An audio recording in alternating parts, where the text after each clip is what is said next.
Hello, my friend. Welcome. It's another fabulous day in the Back to Me podcast land because once again, we have an amazing human being to talk to.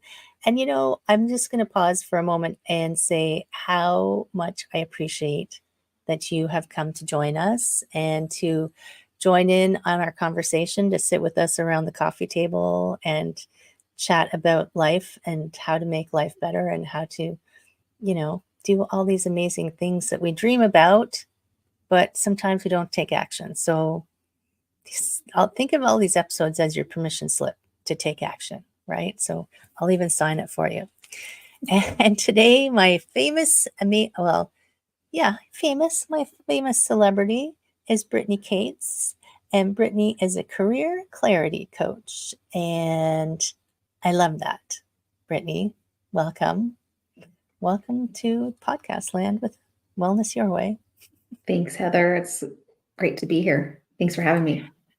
I love, so coaching is an interesting animal because there are I'm like 10, 15 years ago, the first time I heard about somebody was a life coach, I thought, is that a real job? And now there are lots, but they're all so different.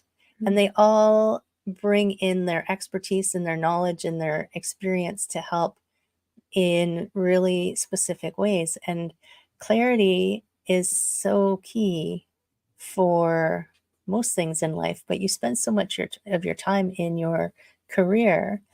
How did you move yourself into career clarity coach? That's like a tongue twister.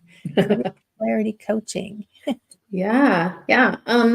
So I went through my own experience in my career where I just wasn't happy for a really long time.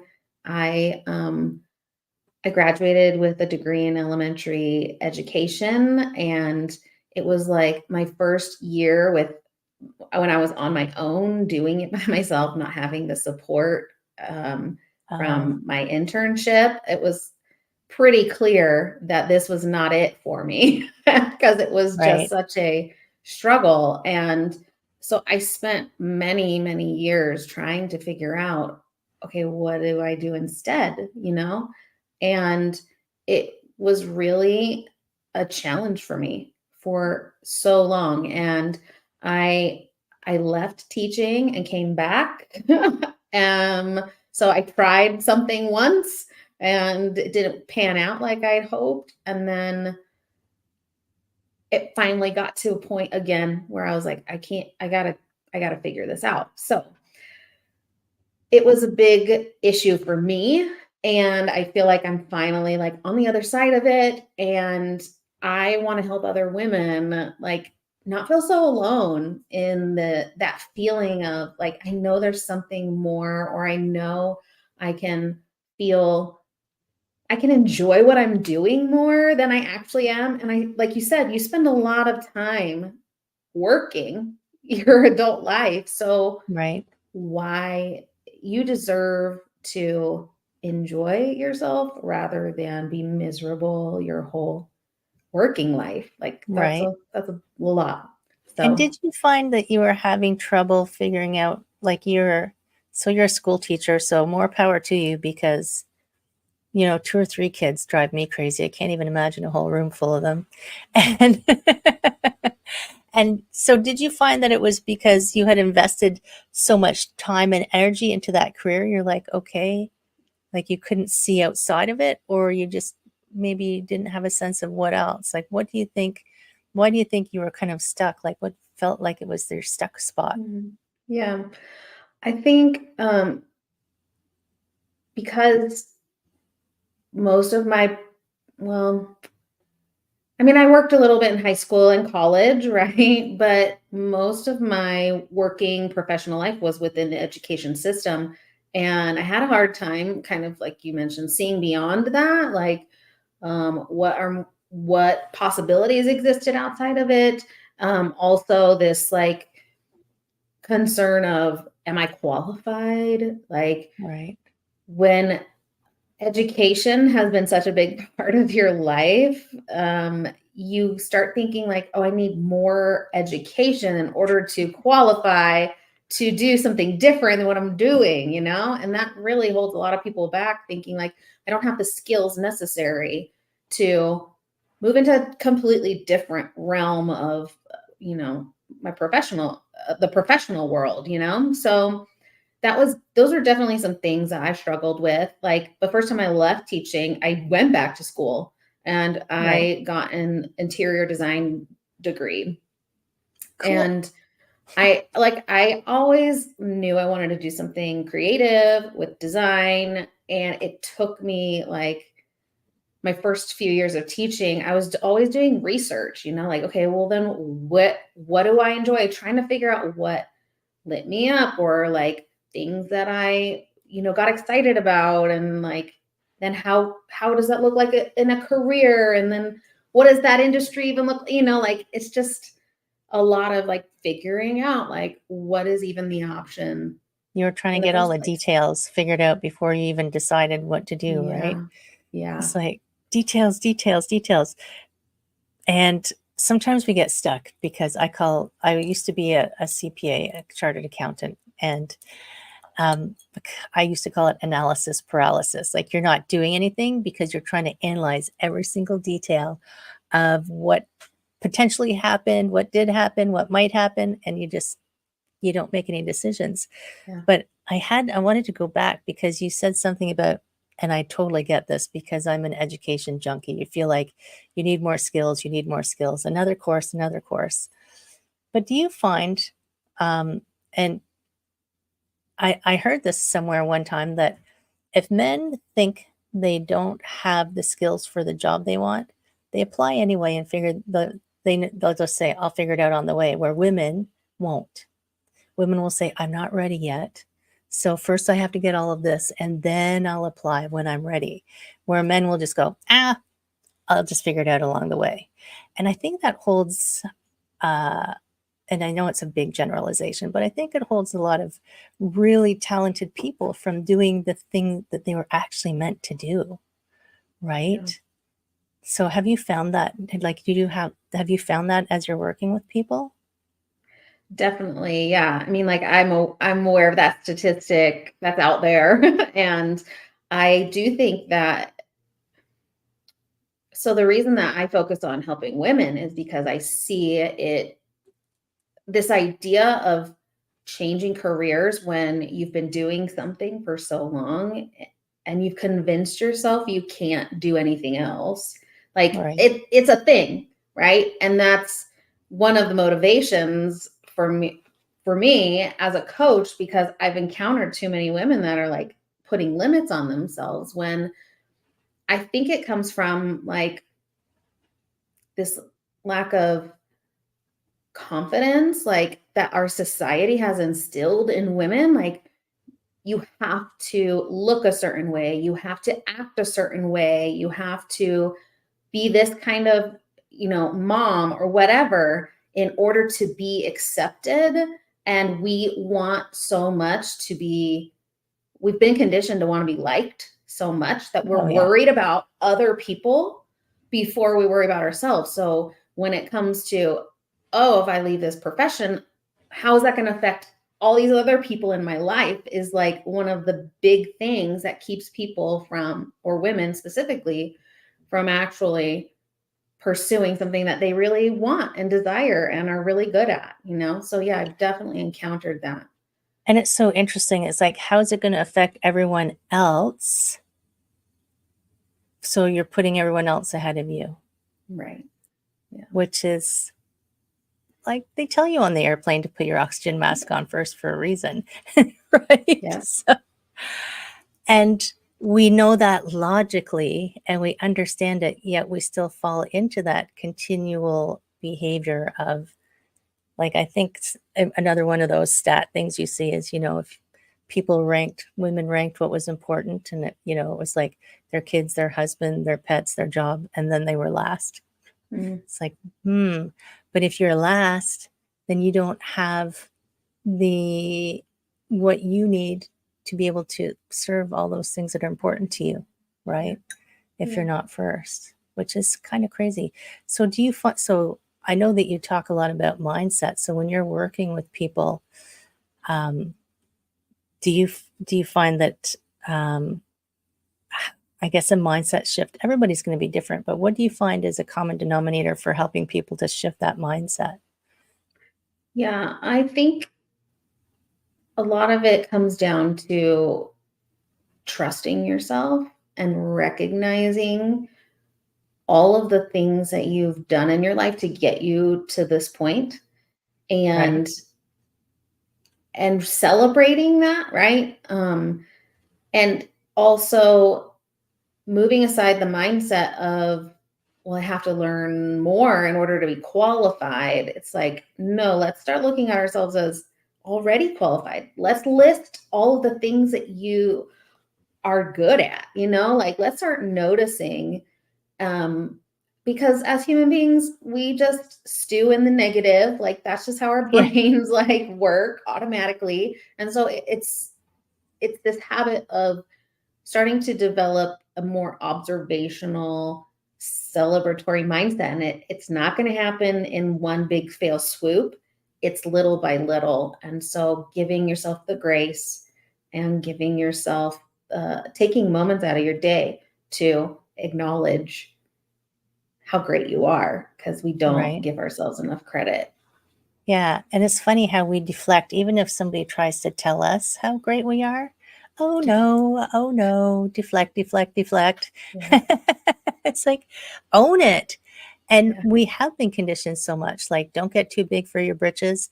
I talked to this podcaster in Australia. Apparently, it's called tall poppy syndrome. Like, if you're tall, so poppies, I guess, get tall. So if one gets taller than the other, it's like they're going to chop your head off because you're too tall.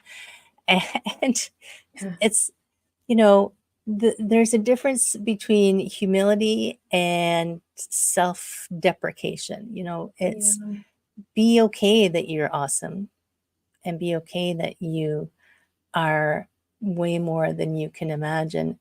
And you just reminded me, I was talking to a woman actually just recently who she's really good at what she does, but she sees herself as only helping these small individual people, but she's being approached by larger companies for them to help, for her to help them. And she's like, oh, I don't think I'm qualified. I was like, what do you mean? Just because you haven't done it before doesn't mean you can't do it. Mm. Because there was a time in your life, everybody's had a time in their life where something they haven't done before, Yeah, absolutely. right?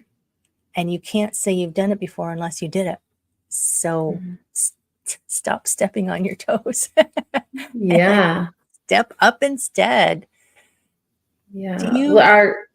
Yeah, go the ahead. fact that like we are more resilient than we think we are, like, so doing something you've never done before, as scary as it is, again, it comes back to trusting yourself, right? Or believing that, like, oh, no, I'm going to bet on myself. Like, I know I've done hard things in the past and I've gotten through it on the other side. And now I'm like the expert, right? Like on Right. this, like, and I could teach somebody about this.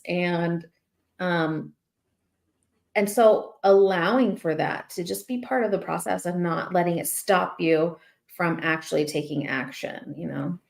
And I think sometimes, like, women, and I don't have children, but if you can birth a baby and let it get to the age where it's self-sufficient, like, that is an achievement. Yeah. You don't have to judge how the kid turned out, but you kept it alive, right? Yeah. You kept this thing alive. You didn't kill it, even if some days you wanted to. Like, celebrate that as a huge achievement. Like, I look at women who've had babies, I'm like, good on you. I didn't have it within me to to go down that road. Yeah. And we look at, I think, media, not even social media, just movies, TV, everything. We think that our achievements have to come with epic music and explosions.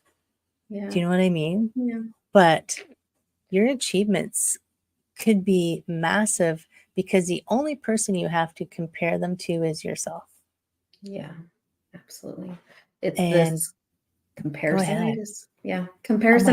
comparisonitis is like, I don't remember what the what the saying is, but like once you start comparing yourself to others, that's when you start feeling really bad about yourself. And we're all different. Like we're all the same, but we're also all different. And you can't compare yourself to somebody else's, like you don't even really know their life, and what it took for them to get there. And I was reflecting on something similar recently about how celebrities or people in history, we define them by this big, amazing accomplishment.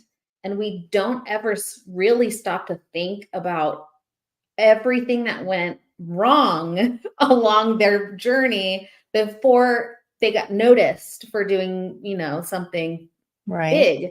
And so, similar to what you're saying, like we think it has to be this grandiose thing, but ultimately the goal should be to get started noticing the little things that you do every day so that you can start building up that muscle in your brain to say, no, I am doing better than I think I am. I am great. I am awesome. Look at what I accomplished, Right. even if it feels small. And so I think Thomas Edison had like 100 failures or something before he invented the light bulb. Yeah. But did he judge himself for that? No, he just said, oh, well, that one didn't work. That was a lesson. I'll try again. It's because he was a And man. No, I'm just kidding. yeah, because he had single-minded focus. He must have been a yogi Mm. or something. But it is interesting, like we sometimes also have to put like a meter is not the right word. It's like the thing that I love has to somehow contribute X. Like we have this expectation. So I know in a career, you want your career to be able to provide for you financially. But when you're when you're celebrating the things that you're good at, they don't necessarily have to have a monetary value to them, right? And they can feed into a career. Things that don't have monetary value don't have to necessarily, or things that light you up don't. I don't know if you can hear that siren going, but there's a happening. There it goes. The things that light you up, you don't have to say, well, but that's not important because. And I mean, that again speaks a little bit. It's kind of like a different take on the status we add to things because of conditioning. It's like, I paint and I love painting and I don't care really if you like it or not, or if I'm, changing the world with it. I just enjoy painting and I'm going to keep doing that. And so sometimes there's parts of, like, I think of businesses, sometimes there's parts of your career or your business that you love. So like when I left corporate, I left entirely, but for some people who sounds like not quite right, and you left teaching, maybe there's parts of that job that just need to shift, right? Have you found that you can find some of those ways to ease people into something, some clarity, something new? Yeah, Well, that was a big definitely. one. Yeah, because everybody's different. For me, it was like, I just have to get out of here. Like there's too many things on the list. Because I tried to change what grade I taught, change the school, change this, that, and it didn't work for me, it wasn't that. Right. And so, but maybe for somebody else, it's, well, I don't like this piece, but I like this piece. And now how can I maneuver within the same industry? Right. And, Right. that is definitely something I explored before deciding to leave Before you education. chuck it all. Yeah. Yeah. But, so yeah, it's different for everybody. a career change doesn't necessarily have to be you completely leave it behind and go somewhere else. It can be moving within where you are, or finding a different role that interests you more because you're more aware of, like you said, what you're really good at, what you enjoy, what you want to spend your time doing. It's like, um, your zone of genius, right? Like, Right. take advantage of that zone of genius. Don't focus on all the things that bring you down and make you feel heavy, right? Focus on those things about your job that light you up and that you get excited about doing and that give you energy. Well, and if you're always looking at the things you don't like, you're always going to see things you don't like, right? True. It's Yeah. like if you say, I'm going to see how many red cars there are today, you're going to see a ton of red cars Yeah. because you're looking for them. Yeah. And Exactly. I think the career, like it used to be way back in the day, like in my parents' day, you had one career that you entered and you did it, and then you retired, and that was it. And that's not a thing anymore. And shifting industries, shifting careers, doing complete pivots, changing your mind, we still have this strange fear that we're going to be judged for it, yet it's becoming so normal. Is there a way, do you think, to help people? I guess you must help people navigate that, past that imposter syndrome, judgy side thing. Yeah. Yeah. Well, and because we all have it, right? It comes up for Yeah, everybody, no matter where you are. It's almost like, okay, in my career right now, where do I feel imposter syndrome, right? Um, but yeah, it's definitely an old mindset that I think number one, listen to my podcast because there's a lot of women out there. yeah. What's your podcast called again? It's called Shift Your Day Job, and I We're going interview to put it in the women. show notes. Yeah, I interview women who have made career pivots and are like are happier for it, you know? And so that's one of the reasons I started my podcast is because I want to share with other people that like this is normal. Like you're normal. Like and you Right, don't have to adhere to some like rule that was set for whatever reason. Like it was different time, right?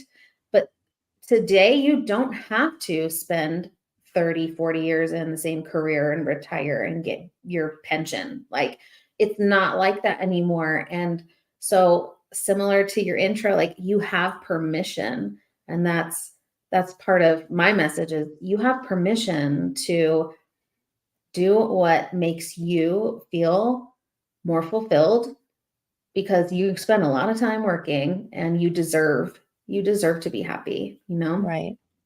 And if you think about that mindset, like we haven't updated that one yet. That one was around when women didn't even have careers, Mm, in the sense that we're talking now. Like you might be a school teacher, which is a career, but for the most part, it's like you're a mom and your husband has the career and you do the housewife things. So we're still leaving our belief on the way careers should work way back then, yeah. when we disagree with that way back when anyway.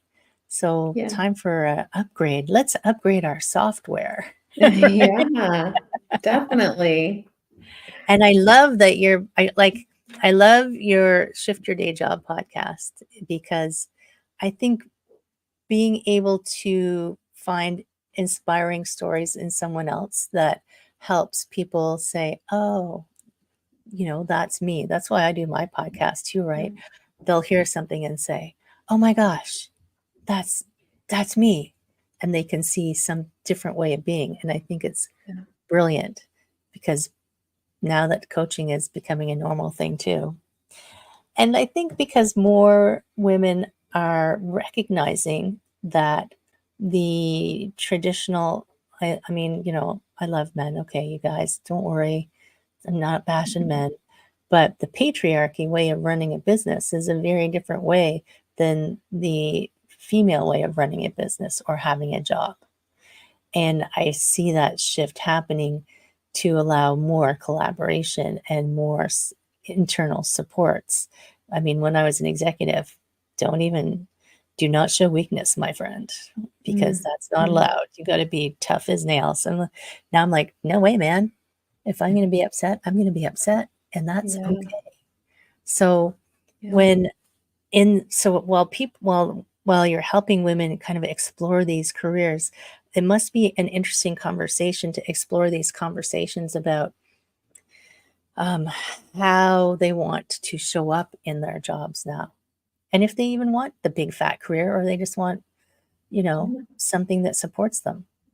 Yeah, definitely. Like one of the activities we go through is that I go through with my clients is like, let's start imagining what you want your life to look like. Like right now, you have a certain career that's allowing you to do XYZ and not allowing you to do these other things over here. Why do you want to change? What is it about your lifestyle that you are dreaming of, right? Like, and let's start thinking big. Like, it doesn't have to be in the realm of reality right now. Like, I Right. just want you to imagine what your life could be like. And then let's figure out what careers will enable you to start living that way, right? And so, like you said, it doesn't have to be a big full blown career. Maybe you want more time with your family. So maybe it's going to be some part time job or, it's got to be remote, whatever. But like you have to envision that for yourself so that you know what you're working towards. And I think we haven't, since we were kids, exercised our imagination muscle very much. And it's not celebrated. The imagination kind of is like, stop daydreaming. But as Mhm. I do the same thing, I'm like, let's have a little daydream and allow yourself to dream. And no one ever dreams big enough. Yeah, I it's mean, true. it's like, come on, bigger, bigger, bigger, bigger, bigger. We're not saying you have to work towards that, but let's at least dream huge Mhm. of what it would be like and put that energy out there. And then Mhm. just take one step, right? You don't have to, you're not taking a quantum leap. Well, unless you're really good at quantum physics or something and you know how to make that happen, Yeah, right? You don't yeah. have to quantum from here to there, but at least allow yourself to dream Mhm.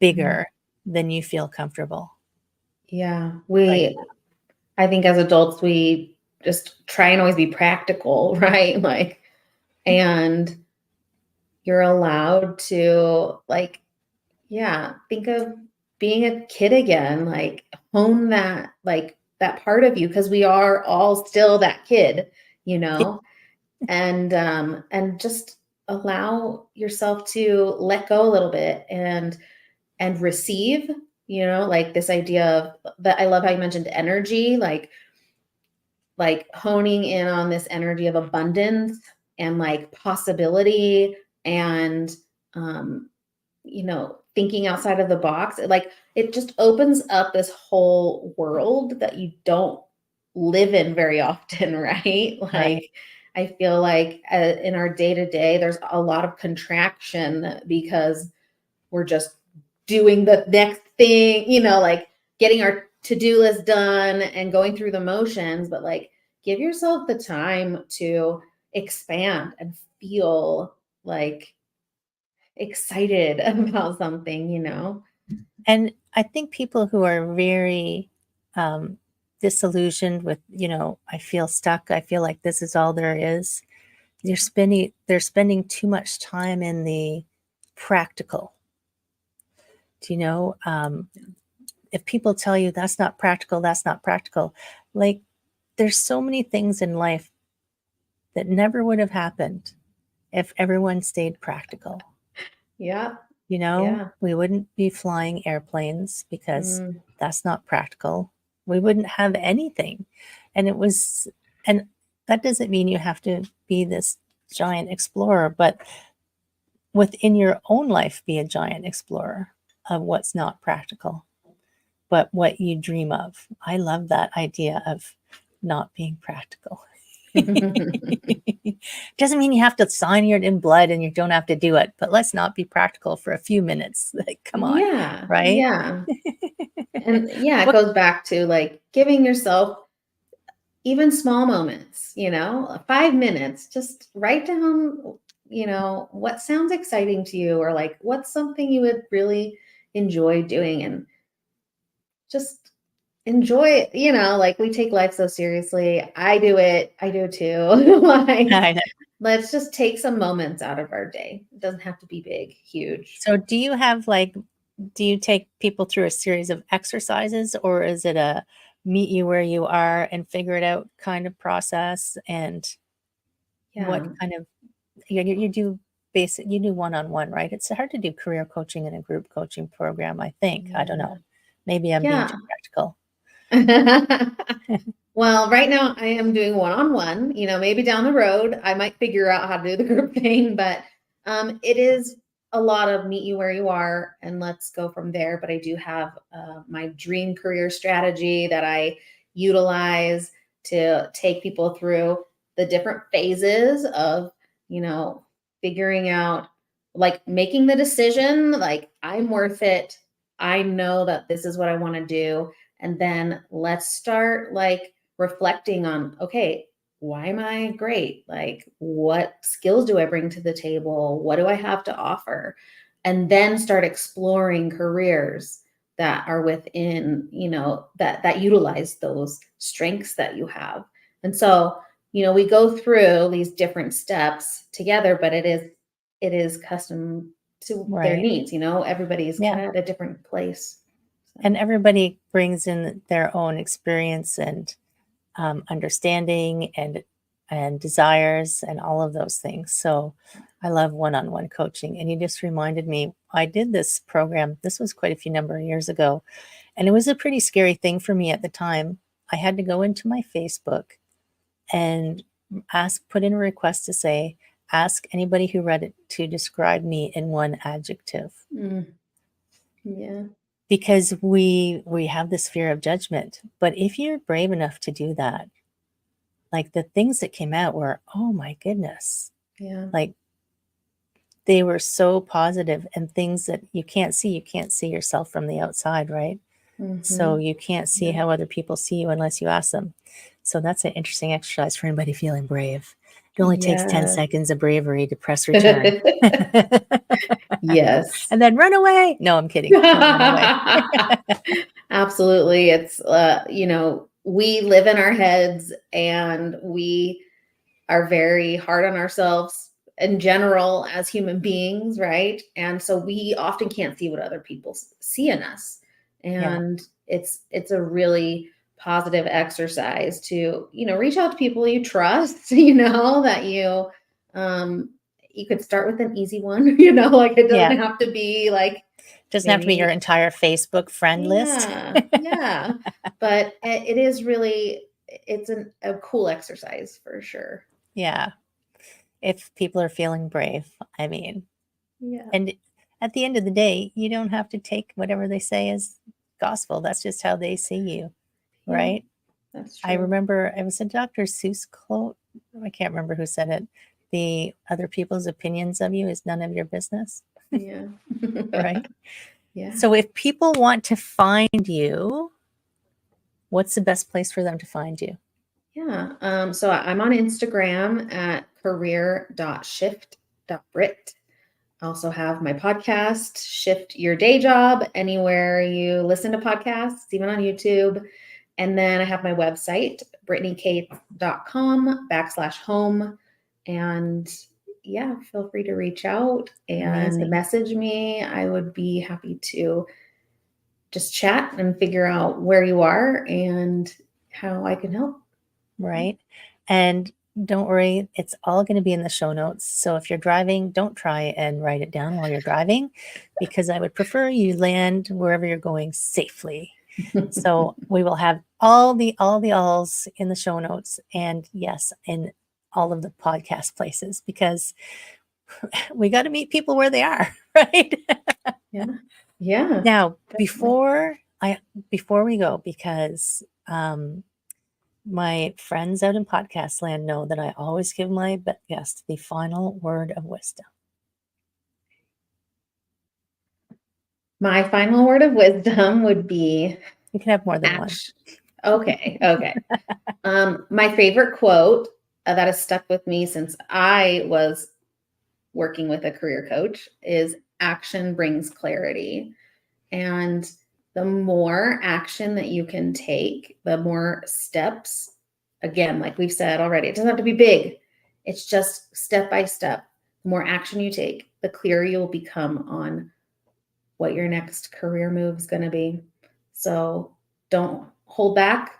Just take the next right step to get you there. That's brilliant. You can do a whole episode on that word of wisdom.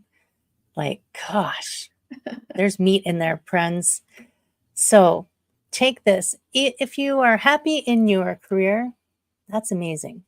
I know I have some people who listen who are retired, and they do their beloved vocation. T does her beloved vocation. Hey, T. But if you feel like, if you know someone who you're like, they're not happy and maybe they could use some help, or maybe you would just want to have a conversation. Maybe you're kind of happy, but kind of not happy. It doesn't hurt, right? To have a conversation. And action does totally create clarity. It might create clarity that you're going in the right direction. It might create clarity that actually this is where I want to stay. Exactly. And that's totally cool too. Thank you so much, Brittany, for joining me and sharing this awesomeness. It was so great to podcast meet you. Thanks. You too, Heather. Thank Thanks for you. having me. Absolutely.